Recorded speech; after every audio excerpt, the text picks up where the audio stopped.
Who am I to tell you that GTA 6 is one of the most anticipated games of the decade, if not of all time? At this point, it's pretty much common knowledge. This game is going to break records and could be a huge step forward for the gaming industry. Girls? I want to see men! However, there are already some concerns surrounding it. With Rockstar's recent announcement, we got more information about the game, along with a release date for pre-orders, which should already be live by the time this video goes up. And with that announcement came a lot of backlash for several reasons, which we are going to talk about in this video. What is up, ladies and gentlemen? I am Pino, welcome back to my corner, guys. Now, personally, I'm very curious about this game. I'm excited to see whether it actually lives up to the incredibly high expectations people have for it. That being said, I don't plan on pre-ordering it. I'd rather see the final product first, especially with some of the recent drama surrounding the game. So here's the thing, Rockstar announced two editions of the game. There's the standard edition priced at around $80 and the ultimate edition priced at $100. Now, having multiple editions isn't anything new, the gaming industry has been doing this for years.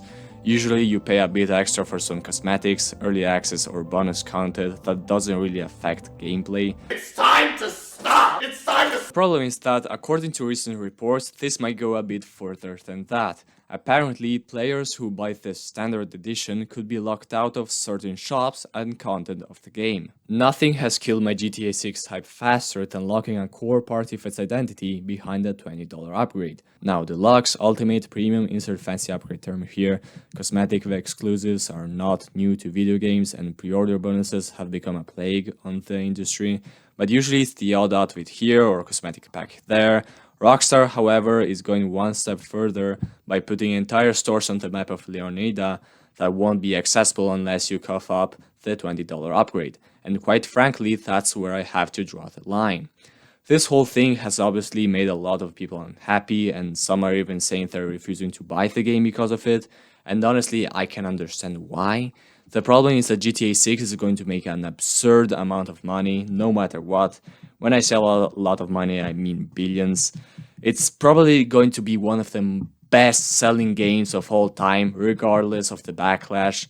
And that's what worries me the most, because if Rockstar proves that people are willing to pay $100 for access to content that many would consider a normal part of the game, other companies are going to take notes. That's how these things usually start. One company does something controversial, everyone complains about it for a few weeks, the game sells millions of copies anyway, and then suddenly every other publisher starts doing the same thing.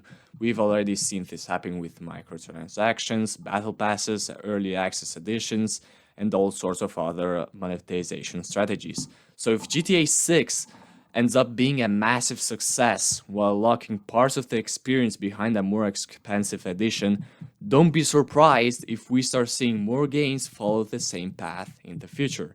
And that's probably why so many people are pushing back against it now, before it becomes the new normal. Now, there are also the people that are defending it somehow, saying that since Rockstar makes such great games, since they're very good, it's somehow justified.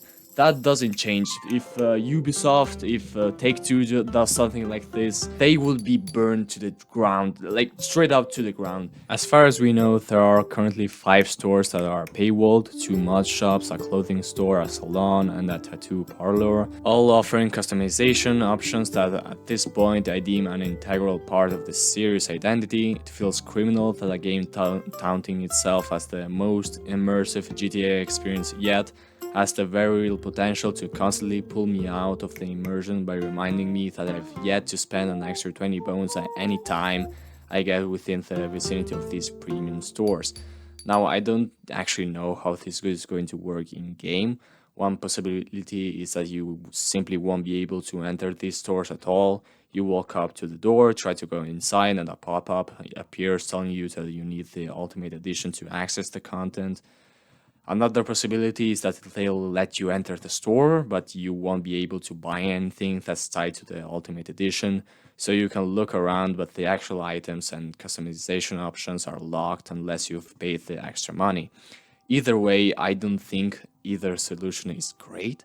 If these stores are really locked behind a more expensive edition, It's going to feel strange constantly being reminded that certain parts of the game are unavailable unless you spend more money, especially in a single player game.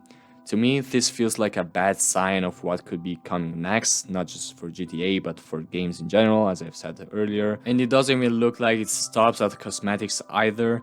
The pre-order page also mentions action being tied to the Ultimate Edition. Now, what that actually means isn't completely clear yet, but from what's been reported, it could be referring to a set of side missions where you basically raid a gang's store for contraband and special items. And this is the kind of stuff that used to be part of the game, no extra charge, no edition split, nothing like that. That's why people are reacting so strongly to it, because it feels like content that would normally just be included in the base game is now being split off into a more expensive version. This probably won't stop the hype train that is GTA 6, I know that.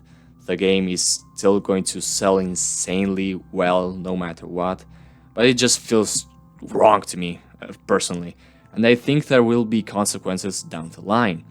If you're more interested in what exactly is getting cut out, here's the list. So you've got the Ride Out Customs, which is basically a full mod shop where you can turn normal cars into a crazy builds. Then there's Sarah's Unisex Salon, Stock 305, Electric Fang Tattoo, One-Eyed Willies.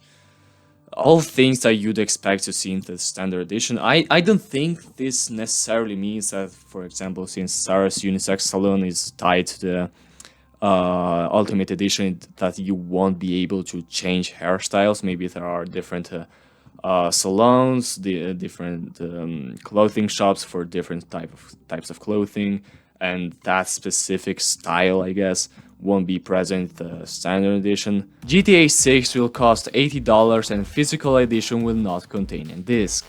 This is another huge deal breaker for many fans of the series, but before we continue, I want to quickly mention that I am a small channel currently pushing for 1k subscribers. I make gaming related commentary videos, so if that sounds like your thing, please consider checking out my channel and subscribe.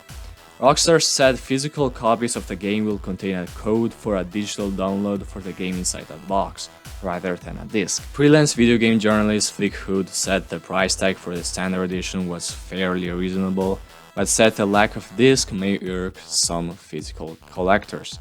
However, she added the decision made sense from Rockstar's point of view, as it reduces the amount of rebuying and reselling and helps prevent leaks. Now that's horrible in my opinion. To give credit where credit is due, a CD version could come out later in the future. This physical release is only for the day one version, I guess. It is not indicated that there will be no CD, it is indicated that there will be a code to support preloading. Nothing indicates that there will be no CD in the future.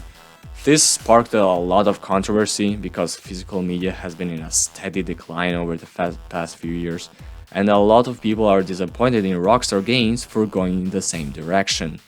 And I do understand why people are angry. I hate how everything is slowly becoming digital only, and I do understand the frustration around it. At the end of the day, you're paying around $80 just for a license to play a video game, not something you can actually own in the traditional sense. It's sad how gaming lost this part of itself, this part where you can share games with your friends just by giving them your game. Now everything has to be digital, and that of course is not possible because companies would lose a lot of money from it. And it's just really sad in my opinion. Do I think all of this controversy will somehow impact the release of Grand Theft Auto 6? No, not at all. It's sad, but there's really not much anyone can do about it. This game is just too big to fail, and Rockstar knows that.